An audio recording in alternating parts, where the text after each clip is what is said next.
مجھے جب ہوش آئی تو میں ہاسپٹل کے کمرے میں تھی۔ میں نے بمشکل آنکھیں کھول کے دیکھا تو مجھ پہ حیرت کا پہاڑ ٹوٹا، کیونکہ میرے والد میرے پاس بیٹھے رو رہے تھے۔ تائی اماں، زویا، یوسف سب میرے ہی کمرے میں موجود تھے، اور شاید ایک اور خاتون بھی موجود تھی۔ وہ یوسف کے ساتھ کھڑی تھی اور وہ شاید اس کی والدہ تھی۔ میں یہ نہیں جانتی تھی کہ مجھے کتنے دن ہو گئے ہیں اور میں کب سے ہاسپٹل میں پڑی ہوں، اور اس حادثے کی خبر سب تک پہنچ چکی ہے۔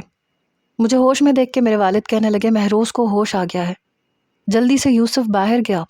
کچھ ہی دیر میں ڈاکٹر اور نرسیں آئیں۔ ڈاکٹر مجھ سے پوچھنے لگا کہ اب آپ کیسی ہیں، کیسا محسوس کر رہی ہیں۔ میں نے بس یہ کہا کہ میں ٹھیک ہوں، لیکن میرے سر پہ پٹیاں بندھی ہوئی تھیں اور لگ رہا تھا جیسے میرا وجود بے جان سا ہو گیا ہے۔ میں نے اٹھنے کی کوشش کی تو مجھے لگا کہ جیسے میرے پاؤں حرکت نہیں کر رہا۔ جیسے ہی میری نظر پاؤں پہ پڑی تو میرے پاؤں پہ پلستر تھا اور دونوں ہی ٹانگوں پہ گھٹنے تک پلستر بندھا ہوا تھا۔ میں نے کہا میرے پاؤں کو کیا ہوا ہے، میری ٹانگیں حرکت کیوں نہیں کر رہی؟ یہ سن کے میرے والد پھوٹ پھوٹ کے رونے لگے، کہنے لگے بیٹا اب تمہاری دونوں ٹانگوں کی ہڈیاں ٹوٹ چکی ہیں۔ یہ سن کے میرے اپنے ہوش اڑے تھے۔ کہنے لگے 3 دن کے بعد تمہیں ہوش آیا ہے۔ کہاں گئی تھی تم؟ کیوں باہر گئی تھی؟ رکشے میں کہاں جا رہی تھی؟ جانتی ہو کتنا بڑا حادثہ ہو گیا تمہارے ساتھ، شاید تم کبھی بھی چل نہیں پاؤ گی۔ یہ سن کے میری آنکھوں سے آنسو بہنے لگے۔ میرے تایا ابا میرے پاس آئے، کہنے لگے چپ ہو جاؤ، مجھے سمجھ نہیں آتی کہ تم باہر کرنے کیا گئی تھی۔ سب کچھ تمہاری مرضی اور منشا کے مطابق ہو رہا تھا بیٹا، پھر تم کیوں گئی تھی باہر؟ اب میں کیا جواب دیتی؟ پھر وہ خاتون میرے پاس آ گئیں جو غالباً میری سوتیلی ماں تھی۔ میرے سر پہ ہاتھ پھیرنے لگیں، میرے آنسو صاف کرنے لگیں، کہنے لگی ڈاکٹروں نے آپریشن کر دیا ہے، 50% امید ہے کہ تم چل سکو گی، تمہیں بہت ہمت سے کام لینا ہے، اور ویسے بھی ہم تمہیں لندن لے جائیں گے، تمہارا وہاں علاج کروائیں گے تو بالکل ٹھیک ہو جاؤ گی۔ میں نے ابھی بھی کوئی جواب نہیں دیا، میں بس چپ چاپ آنسو بہاتی رہی۔ کچھ ہی دیر میں تائی اماں، زویا، یوسف سب لوگ میری خیریت پوچھ کے جا چکے تھے۔ بس میرے والد اور میری سوتیلی ماں ہی میرے پاس موجود تھیں۔ میں اپنے بابا کا ہاتھ اپنے دونوں ہاتھوں میں پکڑے روئے جا رہی تھی۔ آنسو ان کے بھی بہہ رہے تھے، بار بار میری پیشانی پہ بوسہ دیتے، کبھی میرے ہاتھ چومنے لگتے۔ وہ کل رات ہی پہنچے تھے جب انہیں یہ خبر ملی کہ میرا بہت میجر ایکسیڈنٹ ہوا ہے، تو پھر انہیں میری یاد آئی۔ لیکن پھر بھی خونی رشتے ایسے ہوتے ہیں کہ ایک ہی ملاقات پہ پچھلے سارے گلے شکوے ختم کر دیتے ہیں۔ تو میں بھی اپنے باپ کی گود میں سر رکھے آنسو بہا رہی تھی۔ رات کے 10 بجے کا وقت تھا جب اچانک سے کمرے کا دروازہ کھلا اور سامنے دامل تھا، بے حد پریشان تھا۔ اسے دیکھ کے میں نے اپنی آنکھیں بند کر لیں۔ وہ سیدھا میرے والد کے پاس آیا، چچا یہ مہروز کو کیا ہوا ہے؟ اس کا ایکسیڈنٹ ہو گیا اور مجھے کسی نے بتایا تک نہیں۔ میرے والد کہنے لگے تم نے سارے رابطے ختم تو کر دیے تھے۔ وہ کہنے لگا میرے کسی بھی دوست کو فون کر لیتے، بابا کو میرے سارے دوستوں کا پتہ تھا۔ پھر کہنے لگا کیسی طبیعت ہے اس کی؟ میرے والد روتے ہوئے اسے ساری تفصیل بتانے لگے۔ کہنے لگا میں ابھی ڈاکٹر سے مل کے آتا ہوں۔ وہ کمرے سے باہر جا چکا تھا۔ میں نے آنکھیں کھول کے اپنے بابا کو دیکھا۔ میں نے کہا اسے کہیں یہ یہاں سے چلا جائے۔ میرے والد کہنے لگے ہو کیا گیا ہے تمہیں؟ دیکھو مجھے تمہارا ہر فیصلہ منظور ہے اور پہلے بھی منظور کر لیا تھا۔ تمہیں یوسف سے شادی کرنی ہے تو میں کروا دوں گا۔ میں نے کہا آپ کیا سمجھتے ہیں؟ جو کچھ میرے ساتھ ہو گیا ہے، کیا میں شادی کروں گی کسی سے؟ میرے والد کہنے لگے کیا ہو گیا تمہیں؟ تم ٹھیک ہو جاؤ گی، میں تمہارا علاج کرواؤں گا، یہ کوئی ناممکن بات تو نہیں ہے، اور ڈاکٹر نے بھی بہت امید دلائی ہے۔ میں نے کہا ٹھیک ہے، لیکن پھر بھی مجھے کسی سے شادی نہیں کرنی۔ بابا فی الحال آپ میرے سامنے شادی کا نام نہ ہی لیں۔ کہنے لگے اچھا ٹھیک ہے۔ آدھے گھنٹے بعد وہ آیا، مجھے جاگتا ہوا وہ دیکھ چکا تھا۔ کہنے لگا کیسے ایکسیڈنٹ ہو گیا، اور تم گھر سے باہر کیوں گئی تھی؟ رکشے میں کہاں جا رہی تھی؟ اور جو بیگ تمہارا اس رکشے سے برآمد ہوا ہے اس میں تمہارے کپڑے تھے، کپڑے لے کے تم کہاں جا رہی تھی؟ 100 سوال کیے اس نے، اسی انداز میں جیسے ابھی تک پوچھتا آیا تھا، جیسے کسی تھانے دار کی روح تھی اس کے اندر۔ اتنی تفتیش تو وہ بھی نہیں کرتے ہوں گے جتنی یہ مجھ سے پوچھتا تھا۔ میں نے کوئی جواب نہیں دیا، اپنے بابا کی گود میں سر رکھے آنکھیں بند کر چکی تھی۔ مہروز میں تم سے پوچھ رہا ہوں، تمہیں اندازہ ہے تم نے اپنے ساتھ کیا کیا ہے؟ میں نے کہا جو کرنا تھا کر لیا ہے، میں نے جان بوجھ کے یہ سب کچھ کیا ہے، سن لیا تم نے؟ میں نے بھی اسی کے لہجے میں تڑپ کے جواب دیا۔ کہنے لگا تم کبھی نہیں بدل سکتی، حالت دیکھو اپنی، اور پھر بھی کیسے کینچی کی طرح زبان چلے جا رہی ہے تمہاری۔ میرے والد کہنے لگے دامل، تمہیں پتا ہے وہ کس تکلیف سے گزر رہی ہے، ظاہر سی بات ہے اس نے جان بوجھ کے تو یہ نہیں کیا۔ وہ گھر سے کیوں گئی تھی، کیوں اپنے کپڑے لے کے جا رہی تھی، یہ سوال ہم بعد میں بھی کر سکتے ہیں۔ میں نے کہا نہیں، یہ سوال مجھ سے کوئی نہیں پوچھے گا اور میں کسی کو جواب بھی نہیں دوں گی۔ پلیز جان چھوڑ دیں میری، مجھے کسی کی بھی ضرورت نہیں ہے۔ میں نے اپنے باپ کی گود سے سر اٹھا کے تکیے پہ رکھ لیا۔ آپ سب لوگ جائیں یہاں سے، جا کے جئیں اپنی زندگیاں۔ بابا آپ بھی لندن واپس چلے جائیں اپنی بیوی کے ساتھ، اور یوسف کو بھی ساتھ لے جائیں، مجھے کسی کی بھی ضرورت نہیں ہے۔ شاید میرے والد نے دامل کو اشارہ کیا، وہ کمرے سے باہر چلا گیا تھا، لیکن جانے سے پہلے کہہ کے گیا تھا چچا میں باہر ہی بیٹھا ہوا ہوں کوریڈور میں، کسی بھی چیز کی ضرورت ہو تو مجھے بتا دیجیے گا، میں گھر نہیں جا رہا۔ یہ کہہ کے وہ کمرہ بند کر کے جا چکا تھا۔ میں نے کہا بابا مجھے کسی کی ہمدردی نہیں چاہیے، آپ بھی لندن واپس چلے جائیں، میں جس حال میں ہوں میں اسی میں خوش ہوں، مجھے اپنا علاج نہیں کروانا، اور مجھے کسی کا بھی ساتھ نہیں چاہیے، نہ دامل کا نہ یوسف کا۔ اگلے روز ڈاکٹر نے مجھے ڈسچارج کر دیا تھا کیونکہ پلستر 15 دن بعد کھلنا تھا۔ ویل چیئر پہ بیٹھ کے میں گاڑی تک گئی، وہاں کے وارڈ بوائے نے مجھے گاڑی کے اندر بیٹھنے میں مدد کی، گاڑی دامل نے ڈرائیو کی۔ گھر پہنچ کے مجھے نیچے کا کمرہ دے دیا گیا جسے تایا ابا نے پہلے سے ہی سیٹ کروا دیا تھا۔ گیسٹ روم میں میرا سارا فرنیچر رکھ دیا گیا۔ ویل چیئر پہ بیٹھ کے ہی میں اپنے کمرے تک آئی، میرے بابا نے ہی مجھے وہاں چھوڑا، کہنے لگے کہ اگر تم برا نہ مناؤ تو روبینہ تمہارے ساتھ یہاں سو جائے، رات کو تمہارا خیال رکھے گی۔ میں نے کہا نہیں مجھے کسی کی ضرورت نہیں ہے، میں اپنا خیال خود رکھ لوں گی۔ لیکن روبینہ آنٹی کمرے میں آ چکی تھیں، کہنے لگی آپ جائیں، میں اپنی بیٹی سے خود بات کر لوں گی۔ میرے والد کمرے سے باہر چلے گئے، میں ابھی بھی ویل چیئر پہ ہی تھی بیڈ کے پاس۔ میں نے کہا آپ بھی جا سکتی ہیں۔ کہنے لگی بیٹا تمہاری ناراضگی وجہ ہے والد سے تمہارے، لیکن باخدا میں نے کبھی انہیں منع نہیں کیا، میں بھلا انہیں کیوں منع کروں گی، بس انہیں یہاں کا ماحول نہیں پسند، اور پھر وہ کہتے ہیں کہ جب بھی وہ یہاں آتے ہیں انہیں اپنی پہلی بیوی کی یادیں پریشان کرتی ہیں۔ وہ تمہیں وہاں نہیں لے جا سکتے تھے، لیکن اب ہم تمہیں اپنے ساتھ لے کے جائیں گے یوسف کی بیوی بنا کے۔ میں نے کہا مجھے نہیں کرنی یوسف سے شادی، میں اپنا بوجھ اس پہ نہیں ڈالنا چاہتی، اور ویسے بھی وہ مجھے پسند نہیں کرتا، پلیز۔ یہ سن کے روبینہ آنٹی نے نظریں چرائی تھیں، شاید وہ جانتی تھی کہ یوسف کس کو پسند کرتا ہے۔ میں نے کہا جسے وہ پسند کرتا ہے آپ اس کی شادی اسی سے کر دیں۔ میری بات سن کے کہنے لگی بیٹا تمہیں کیا یوسف نے یہ سب کچھ کہا ہے؟ میں نے کہا نہیں مجھے پتا چل گیا ہے۔ کہنے لگی کہیں اس کی باتوں کی وجہ سے تو تم نے… دیکھو بیٹا اگر تمہیں یوسف پسند ہے تو تم یوسف کی پرواہ مت کرو، میں تمہاری شادی اس سے کروا دوں گی، اور یہ بھی میرا وعدہ ہے کہ تمہارے ساتھ اس کا رویہ بالکل ٹھیک رہے گا۔ میں نے کہا نہیں، میں نے اس سے شادی صرف دامل سے جان چھڑوانے کے لیے کرنا چاہی تھی، میرے دل میں اس کے لیے کچھ بھی نہیں ہے، وہ جس سے محبت کرتا ہے آپ اسی سے اس کی شادی کروا دیں خدا کے لیے۔ بہرحال انہوں نے ہی مجھے بیڈ پہ بیٹھنے اور لیٹنے میں مدد کی اور میرے برابر میں لیٹ گئی۔ رات کو مجھے پیاس لگتی تو فوراً مجھے پانی دے دیتی، پھر میں گہری نیند سو چکی تھی، لیکن پھر مجھے ایسے لگا جیسے کسی کی نرم گرم آغوش کا لمس مجھے محسوس ہوا۔ میں نے آنکھیں کھولی تو میں روبینہ آنٹی کے بازو پہ سر رکھ کے سو رہی تھی، اور وہ بھی مجھے اپنے ساتھ لگائے ہوئے تھی اور وہ بھی سو رہی تھی۔ کچھ دیر میں ان کا چہرہ دیکھتی رہی، جیسے میں نے ان کے بارے میں تصور کیا تھا وہ ویسی بالکل بھی نہیں تھی، ایک ماں کی طرح میرا خیال رکھ رہی تھی، پیار بھی کر رہی تھی۔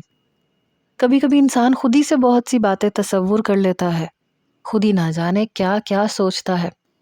مجھے دادی اماں کی باتیں یاد آنے لگیں، ارے سوتیلی ماں سوتیلی ہی ہوتی ہے، میں کیوں بھلا اپنی پوتی اس عورت کے حوالے کرنے لگی، نہ جانے میری بچی کے ساتھ کیا سلوک کرے، یہ نہ ہو اسے مار کے وہیں کہیں دفن کر دے۔ ارے ماں نہ رہے، سوتیلی ماں آ جائے تو باپ بھی سوتیلا بن جاتا ہے، بڑا سن رکھا ہے میں نے۔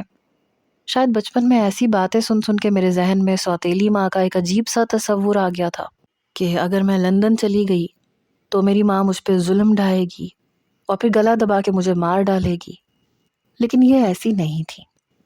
میں چاہتی تو ان کے بازو سے اپنا سر ہٹا لیتی، لیکن میں ان کے اندر اور سمٹ گئی۔ شاید ان کی آنکھ کھلی، میرے ماتھے پہ بوسہ دینے لگی، میرے سر کو سہلانے لگی، کہنے لگی تم نے ناشتہ کرنا ہے، بنا دوں تمہیں؟ میں نے کہا آپ اتنی اچھی کیوں ہیں؟ سوتیلی مائیں ایسی تو نہیں ہوتی۔ بچپن میں آنے والے خدشات کو میں نے ظاہر کیا۔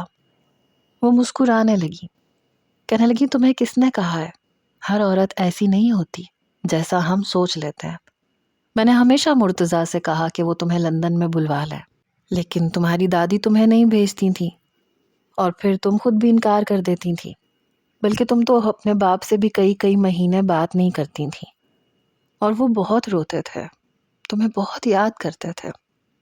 بیٹا تمہاری فیملی موجود تھی، لیکن تم نے خود ہی کبھی اپنی فیملی کو ایکسیپٹ کرنے کی کوشش نہیں کی۔ ایک بار لندن آتی تو تمہیں نہ ماں کی کمی محسوس ہوتی نہ بھائی کی۔ تمہیں پتہ یوسف کا بھی اپنا کوئی بہن بھائی نہیں تھا، لیکن ہمیشہ تمہاری باتیں کرتا تھا کہ اگر مہروز یہاں ہوتی تو ہمارے گھر میں رونق لگ جاتی۔ مرتضیٰ انکل کا بھی موڈ ٹھیک رہتا، ہو سکتا ہے کہ وہ اسے بیٹا سمجھ کے پیار کرتے۔ بہت کوشش کی یوسف نے، پھر کہیں جا کے مرتضیٰ کا سکوت ٹوٹا۔ کبھی کبھی اس سے بات کر لیا کرتے تھے، کبھی کبھی ہنس بھی لیا کرتے تھے، ورنہ انہیں لگتا تھا کہ تمہارے نہ آنے کی وجہ یوسف اور میں ہیں۔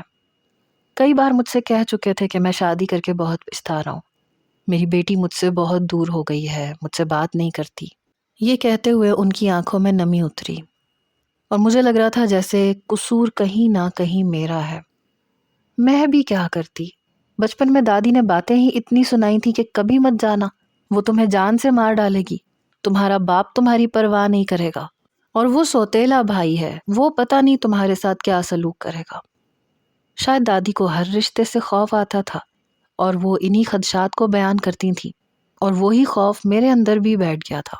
مجھے ہر رشتے سے نفرت ہو گئی تھی، حالانکہ تایا ابا نے کبھی بھی میرے ساتھ کوئی زیادتی نہیں کی تھی۔ ہاں تائی اماں کر جاتی تھی، اور ان کی ذرا سی زیادتی بھی مجھے بہت بڑی لگتی تھی، کیونکہ میں اسی انداز سے سوچنے لگی تھی جس انداز سے دادی مجھ سے باتیں کیا کرتی تھی، یا پھر وہ خود ایسا سوچا کرتی تھی۔ نہ انہیں تائی اماں کبھی اچھی لگی، نہ روبینہ آنٹی۔ میں سوچ چکی تھی کہ میں زبردستی یوسف کی زندگی میں شامل نہیں ہوں گی۔ میں نے روبینہ آنٹی سے کہا کہ آپ یوسف کے لیے زویا کا رشتہ مانگ لیں، مجھے نہیں لگتا کہ آپ اس چیز سے انجان ہوں گی کہ وہ یہاں کیوں آیا تھا۔ میری بات سن کے کہنے لگی کہ میں جانتی ہوں، لیکن اب بات بہت زیادہ الجھ گئی ہے۔ تمہارے والد صاف کہہ چکے ہیں کہ میں اپنی بیٹی کا علاج کرواؤں گا، وہ ٹھیک ہو یا نہ ہو، یوسف کو اسے قبول کرنا ہی پڑے گا، اور میری بیٹی کو محسوس بھی نہ ہو کہ اس کے ساتھ کیا حادثہ ہو گیا ہے۔ پتہ نہیں کیوں لیکن مجھے اپنے باپ کی یہ بات ایک خود غرضی سی لگی۔ وہ کیوں میرے ساتھ زندگی گزارے؟ صرف اس لیے کہ مجھے کوئی اور اپنا نہیں سکتا؟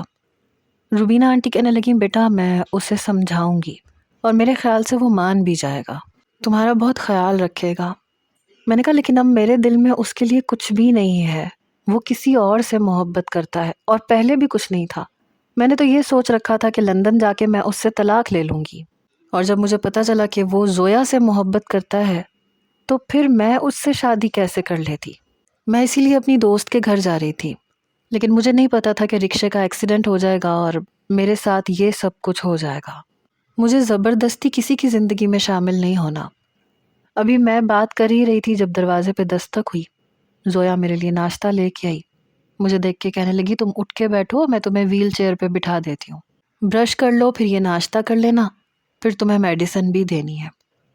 زویا کا اترا چہرہ دیکھ کے پتہ نہیں کیوں مجھے اس پہ ترس آیا تھا۔ جو بھی تھا، جیسا بھی تھا، میں نے واقعی کبھی کام نہیں کیا تھا۔ زویا ہی سب کچھ پکاتی تھی اور میں مزے سے کھاتی تھی، کبھی بھی اس کے ساتھ ہیلپ نہیں کروائی تھی، اور نہ کبھی اس نے شکایت کی۔ تائی اماں جیسی بھی تھی لیکن زویا اچھی تھی۔ شروع میں اس نے بہت چاہا کہ میں اس سے دوستی کر لوں، لیکن میں نے نہیں کی۔ پھر وہ خود بخود مجھ سے پیچھے ہٹ گئی، لیکن پھر بھی میں کبھی بیمار ہو جاتی تو میرا خیال رکھتی تھی، وہ بھی اور دامل بھی۔ دامل کا خیال میرے دماغ میں آیا تو میں نے فوراً خود کو جھٹک دیا، پتہ نہیں وہ میرے دماغ میں کیوں آیا تھا۔ بہرحال میں ویل چیئر پہ بیٹھی اور ناشتہ روبینہ آنٹی کے ساتھ ہی کیا تھا۔ میڈیسن کھا کے میں ویل چیئر سے ہی اپنے کمرے میں کھڑی ہو گئی، جہاں سے باہر کا لان نظر آ رہا تھا۔ اس وقت میرے کمرے میں کوئی نہیں تھا۔ باہر لان میں بے چینی سے یوسف ٹہل رہا تھا۔ کچھ دیر بعد زویا آئی اور پتہ نہیں وہ دونوں ایک دوسرے سے کیا بات کرنے لگے، لیکن زویا رو رہی تھی اور یوسف اس کے سامنے ہاتھ جوڑ رہا تھا۔ شاید اس سے کہہ رہا تھا کہ میں مجبور ہوں، مجھے بھول جاؤ۔ پھر میں نے دیکھا کہ زویا اس کے جڑے ہوئے دونوں ہاتھوں کو پکڑ کے اس بات میں سر ہلانے لگی، جیسے اس کی مجبوری پہ سمجھوتا کر رہی ہو۔ میں نے پردہ دوبارہ سے ٹھیک کیا اور اپنی ویل چیئر چلاتے ہوئے بیڈ تک آ گئی۔ میں خود بیڈ پہ بیٹھنے کی کوشش کر رہی تھی اور پھر میں بیٹھ بھی گئی۔ میں سوچ چکی تھی کہ میں ان دونوں کی زندگی میں مزید کوئی بھی تکلیف لے کے نہیں آؤں گی، اور جس حالت میں پہنچ گئی ہوں، سوال ہی پیدا نہیں ہوتا کہ تائی اماں اور دامل مجھے اپنانے کے لیے حامی بھرے۔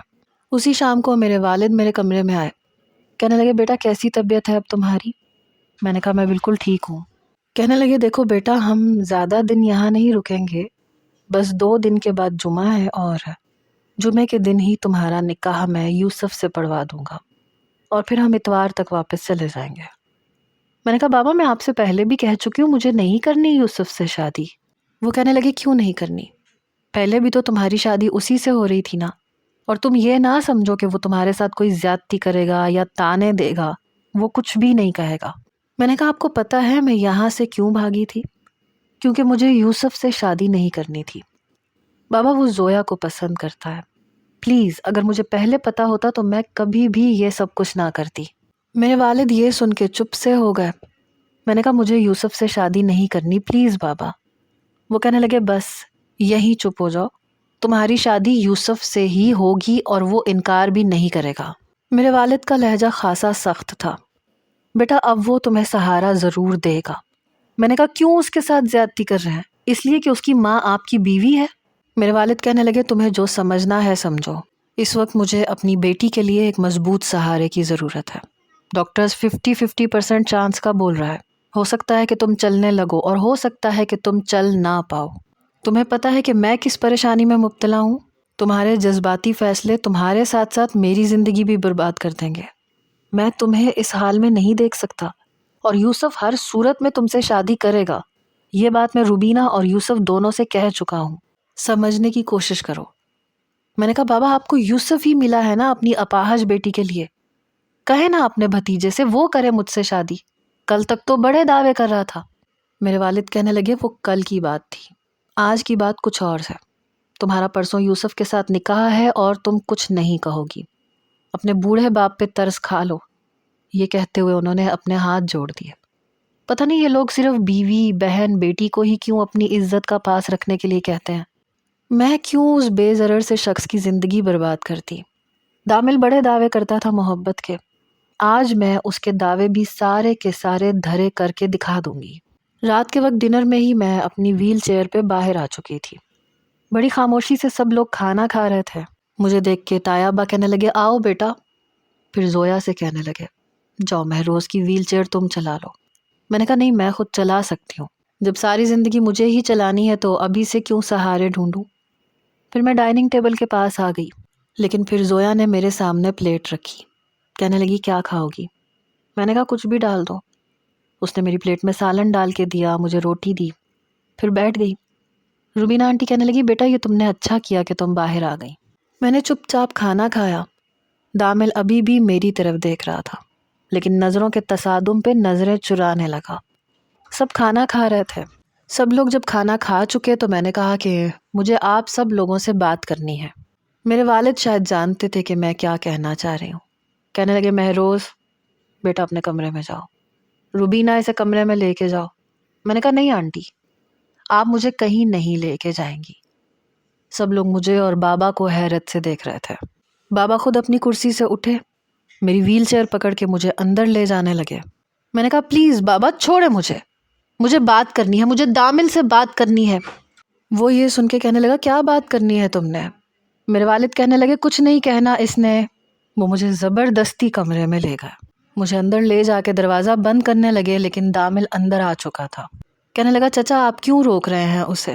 اس نے مجھ سے بات کرنی ہے تو اسے بولنے دیں۔ بولو مہروز کیا بات کرنی ہے تم نے؟ میرے والد کہنے لگے کچھ نہیں کہنا اس نے، بیٹا تم جاؤ، اس کا تو دماغ خراب ہے۔ میں نے کہا نہیں میرا دماغ بالکل ٹھیک ہے۔ پھر میں نے کہا شادی کرو گے تم مجھ سے؟ میرے سوال پہ اس نے بڑی حیرت سے مجھے دیکھا۔ میں نے کہا چپ کیوں ہو؟ بڑے دعوے کر رہے تھے محبت کے، بتاؤ کیا مجھے اس حال میں قبول کر سکتے ہو؟ تب تک تائی اماں، تایا ابا، یوسف، روبینہ آنٹی، زویا سب میرے کمرے میں آ چکے تھے۔ دامل بالکل میری ویل چیئر کے سامنے کھڑا تھا۔ تائی اماں شاید سن چکی تھی، کہنے لگی آئے ہائے، میرا بیٹا کیوں شادی کرنے لگا تم سے؟ تمہیں تو یوسف پسند تھا نا، تو وہ تمہیں اپنا تو رہا ہے، تو تمہیں کیا مسئلہ ہے؟ میرے بیٹے کو کیوں امتحان میں ڈال رہی ہو؟ یوسف کہنے لگا مہروز یہ کیا کہہ رہی ہو تم؟ جب سب کچھ طے ہو چکا ہے تو؟ میں نے کہا شٹ اپ، جھوٹے دھوکے باز انسان، اگر محبت کر ہی چکے تھے تو بتانے کا بھی حوصلہ ہونا چاہیے تھا، اور کسی سے نہیں تو مجھ سے کہہ دیتے کہ تمہیں زویا سے محبت ہے اور تم زویا کی خاطر یہاں آئے ہو۔ تمہیں کیا لگتا ہے میں اتنی خود غرض ہوں کیا؟ آج میں جس حال میں ہوں نہ یوسف صرف تمہاری وجہ سے ہوں۔ اگر تم سچ بول دیتے تو میں نہ یہ شادی کے لیے حامی بھرتی، اور پھر نہ ہی نکاح نہ کرنے کے لیے گھر سے بھاگتی، اور پھر نہ یہ سب کچھ ہوتا۔ میں کیوں تم سے شادی کروں جب تم زویا سے محبت کرتے ہو؟ یہ سب سن کے سب حیران تھے، اور سب سے زیادہ رنگت زویا کی اڑی ہوئی تھی۔ وہ یوں کھڑی تھی جیسے اس نے کوئی بہت بڑا جرم کیا ہے۔ میں نے کہا اگر میں شادی کروں گی تو صرف دامل سے، کیونکہ یہ مجھ سے محبت کا دعوے دار تھا، اور اگر یہ مجھے اس حال میں قبول نہیں کر سکتا تو پھر کوئی بھی میرے سامنے شادی کا نام نہیں لے گا۔ اور اگر آپ لوگوں کو زیادہ ہی خیال ہے تو یوسف کی شادی زویا سے کریں، کیونکہ وہ دونوں ایک دوسرے کو پسند کرتے ہیں۔ یوسف کو کسی کڑی آزمائش میں ڈالنے کی ضرورت نہیں ہے۔ تائی اماں کہنے لگی یوسف کی شادی زویا سے ہو یا نہ ہو، دامل تم سے شادی ہرگز نہیں کرے گا۔ ارے میں لوگوں کو کیا منہ دکھاؤں گی؟ ایسا بھی میرے بیٹے میں کون سا عیب تھا جو میں نے ایک اپاہج لڑکی کو اپنی بہو بنا لیا؟ دامل کہنے لگا امی بس کر دیں، پھر مجھ سے کہنے لگا ٹھیک ہے، مجھے کوئی اعتراض نہیں ہے۔ اس کا جواب میرے لیے حیران کن تھا۔ مجھے لگا تھا کہ وہ کچھ نہیں بولے گا، کمرے سے باہر چلا جائے گا یا انکار کر دے گا کہ پہلے تو تم راضی نہیں تھی، آج تم محتاج ہو گئی ہو تو تمہیں میں یاد آ گیا ہوں۔ لیکن اس کی ہاں نے مجھے ششدر سا کر دیا تھا۔ وہ کہنے لگی نہیں دامل تم اس سے شادی نہیں کرو گے۔ تایا ابا کہنے لگے کہ جب اسے اعتراض نہیں ہے تو تم کیوں اعتراض کر رہی ہو؟ وہ کہنے لگی آپ کی تو عقل پہ پٹی بند گئی ہے، اپنی بھتیجی کے علاوہ آپ کو کچھ نظر ہی نہیں آتا۔ ارے لوگ باتیں بنائیں گے۔ دامل کہنے لگا جو باتیں بنائے گا اسے میں خود دیکھ لوں گا۔ پرسوں مہروز کا نکاح یوسف کے بجائے مجھ سے ہوگا۔ پتہ نہیں کیوں میں تو بات کر کے پچھتائی، کیونکہ دامل کا جواب تو میری توقع کے بالکل برخلاف تھا۔ مجھے لگا تھا وہ انکار کر دے گا۔ میں نے کہا اچھی طرح سے سوچ لو، کل کو مجھے تانے نہیں دینا کہ میں اپاہج ہوں، اور یہ بھی اچھی طرح سوچ لو کہ میں کبھی بھی چل نہیں سکتی۔ سب کچھ سوچ لو پھر جواب دینا، مجھے کوئی جلدی نہیں ہے۔ کہنے لگا لیکن مجھے تو جلدی ہے، تمہارا کیا بھروسہ کل کو پھر مکر جاؤ۔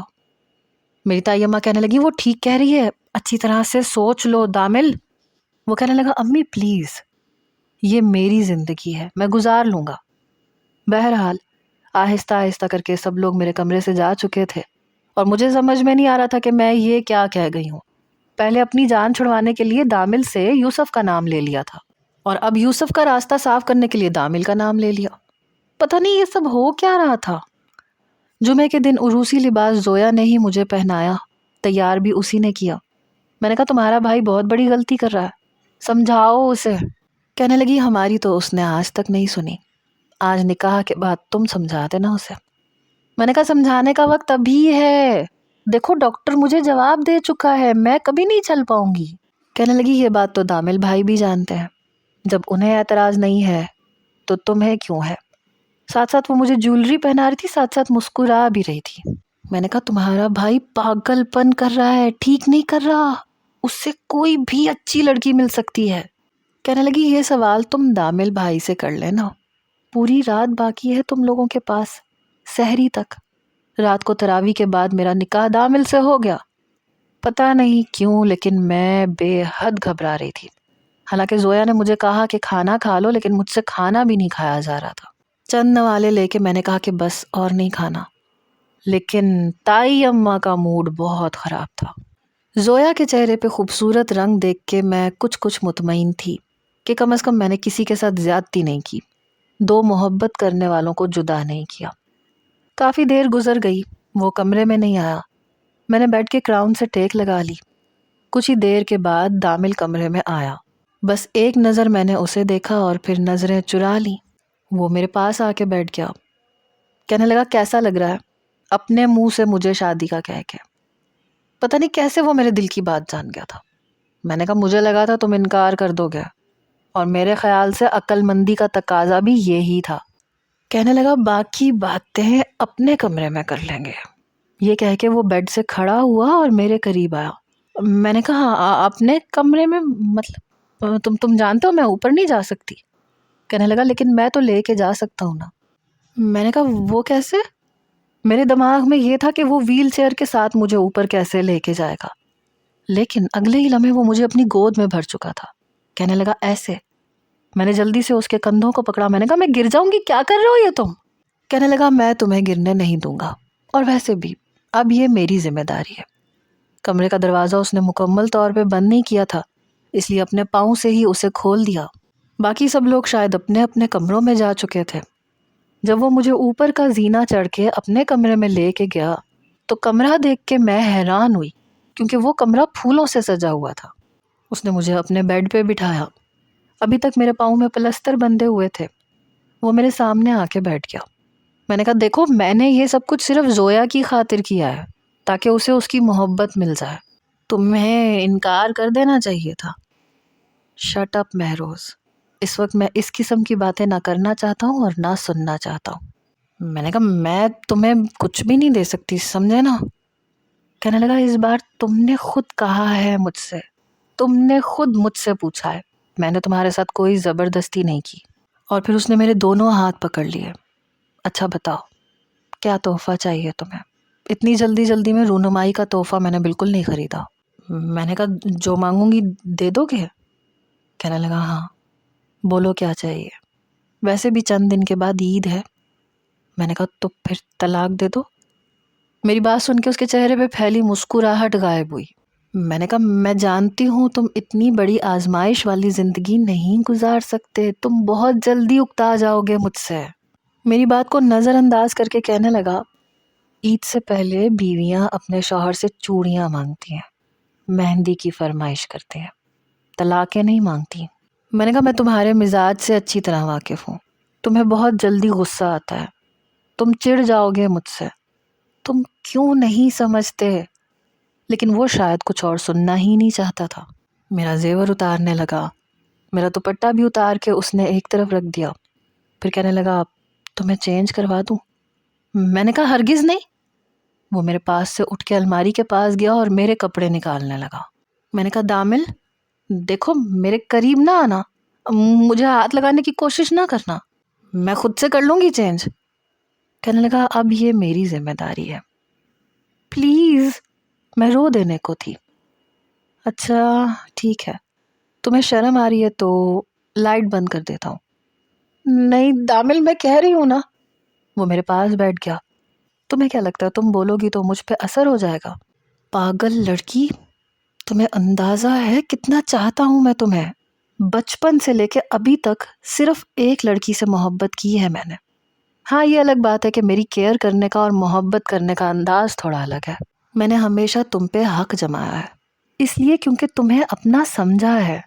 مجھے کوئی فرق نہیں پڑتا کہ تم کس حال میں ہو، میں اتنا جانتا ہوں کہ میری محبت میں اتنی طاقت ہے کہ میں تم سے محبت کروا سکتا ہوں، اور میری محبت میں تم سب کچھ کرو گی، اپنے پیروں پہ چلو گی بھی۔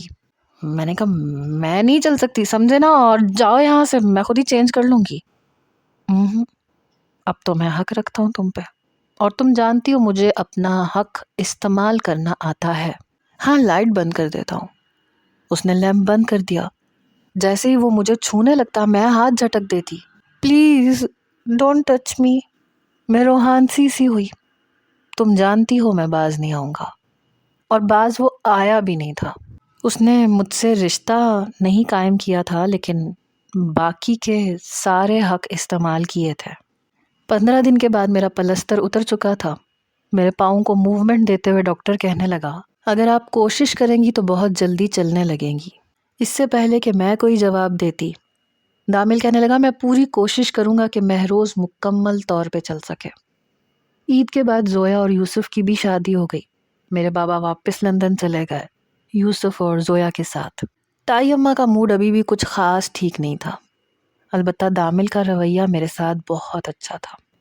شاید بعض اوقات ہمیں سامنے والے کو سمجھنے میں غلطی ہوتی ہے، وجہ شاید یہی تھی کہ کچے ذہن میں دادی اماں کی باتیں مجھ پہ اتنی اثر انداز ہوئیں کہ میں نے کبھی ان محبتوں کو محسوس ہی نہیں کیا، بلکہ میں یہی سمجھتی رہی کہ یہ سب میرے دشمن ہیں اور میں بہت مظلوم ہوں۔ دامل ابھی بھی ویسا ہی تھا، وہ حق جماتا تھا اور دھونس جمانے کے انداز میں جماتا تھا۔ پہلے آفس سے آتا، ٹھیک سے کھانا بھی نہیں کھاتا اور میرے پاس آ جاتا تھا۔ تائی اماں کہتی رہ جاتی ارے پہلے 2 نوالے تو کھا لو یا بس بیوی کی خدمت ہی کرتے رہو گے، تو دروازہ بند کرنے سے پہلے کہہ دیتا بیوی کی خدمت پہلے کروں گا، کھانا بعد میں کھاؤں گا۔ تائی اماں کی باتوں کی پرواہ ہی نہیں کرتا تھا، میرے پاؤں پہ لوشن لگاتا تھا اور اس کی اسی طرح کی مالش بھی کرتا تھا جیسے ڈاکٹر نے بتایا تھا، اور پھر کہتا تھا چلو کھڑی ہو جاؤ۔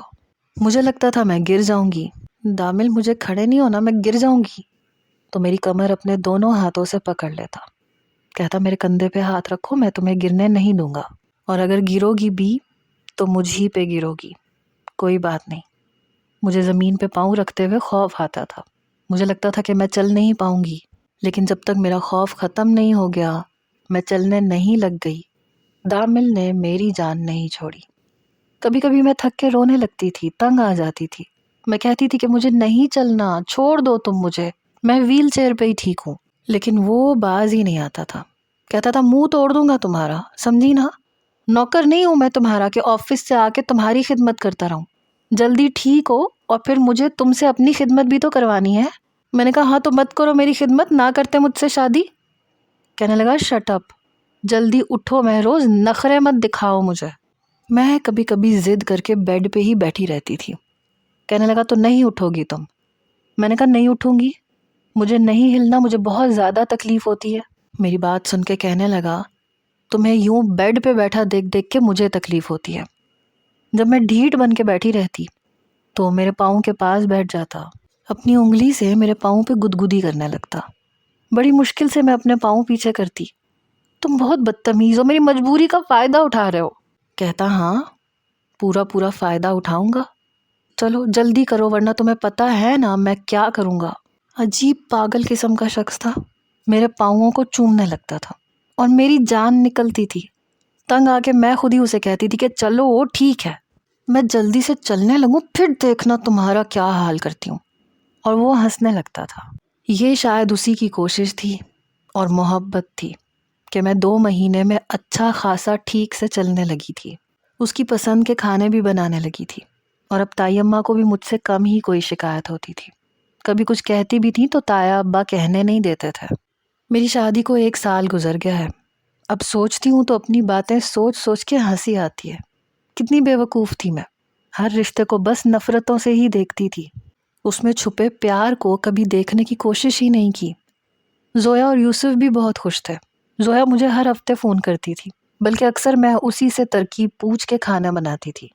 البتہ تائی اماں ویسی ہی تھیں، کبھی گرم کبھی ٹھنڈی، اور شاید میں ان کے مزاج کو نہیں بدل سکتی تھی۔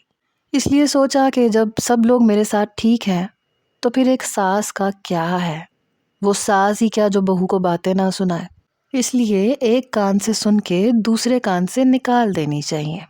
آپ کا کیا خیال ہے؟